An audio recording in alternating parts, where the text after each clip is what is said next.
everyone, it's Annette and welcome back to Coto Verde. Today we're going to be putting the irrigation into our new dahlia bed, which is a no-dig bed that we created. You can find that in previous videos, and we're also going to be staking our dahlias, and I'm going to show you how we're going to do that, but I just want to explain why we're putting irrigation in, and it's mostly because this is a new no-dig bed and we seem to be getting very little rain in the country at the moment, and I really need to make sure that the dahlias grow. And the no-dig bed is really quite raised. It's a few inches, more than a few inches, off the normal soil level in our garden, so I just don't think it's going to get any water. When it rains, I think the water's just going to sink down, and I just don't think the dahlias will get sufficient water to do well, and I want to make sure that they do. So we're going to put in some irrigation, and I will show you what we're doing, and then I'll show you how we stake the dahlias, which is a fairly simple way that we do it, and it just involves putting some rods in and some garden twine, and that will be further on in the video. So if you're interested in that bit, then skip the irrigation and move on to the staking.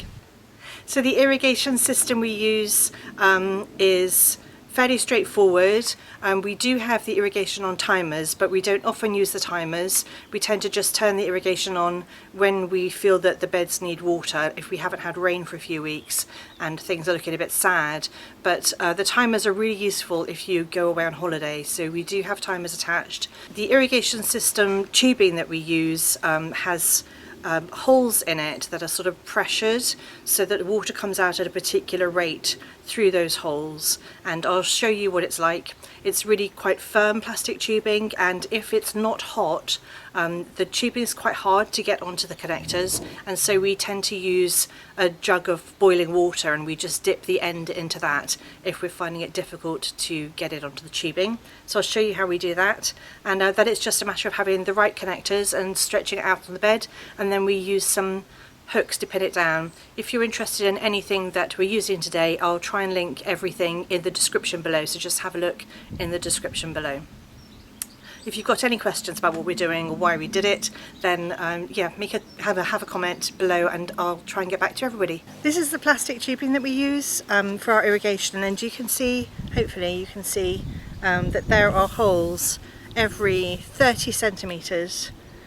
And so water will come out at a regulated rate through these holes, and it's really quite firm, which is slightly annoying, but I suppose it lasts longer that way.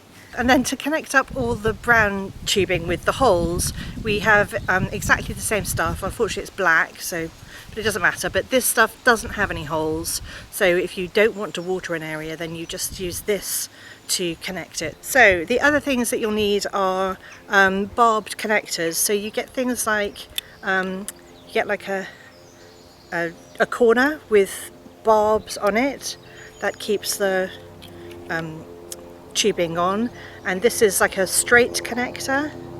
Can you see that? Straight connector. And then you also get T-junctions, and then these are the stakes that we use. We just use regular garden stakes. We don't buy special ones for the tubing. They're super expensive, and these work brilliantly, and you can just get packs of these. I'll put a link in the description below.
So we finished putting the irrigation in, and now we're going to stake everything. And what I'm using are these plastic coated steel rods, and I've got some fancy cane toppers, but you can use anything. You could use like a small plant pot. I've seen people use old tennis balls. I've seen all sorts of things. You can get fancy shaped ones with like squirrels on and stuff like that, but it's really important to use a cane topper, because when you're bending over, if you get this in your eye, or anywhere for that matter, that would be seriously painful. So you need to put cane toppers on. That's absolutely vital. The other thing I'm using is just ordinary garden twine, and because it's a really long bed, I bought a new roll, and you need scissors, and I'll show you what we're going to do. So the other thing we've discovered we need is a mallet, because it's quite hard for us to get the stake into the soil. I thought it would be easier than that because it's quite pokey, but it's not easy. So we're going to have to bash the stakes in. I mean, that's just normal, right?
So that's it, the irrigation has all been done for this particular dahlia bed, and we've staked everything, so hopefully that will give our dahlias sufficient support.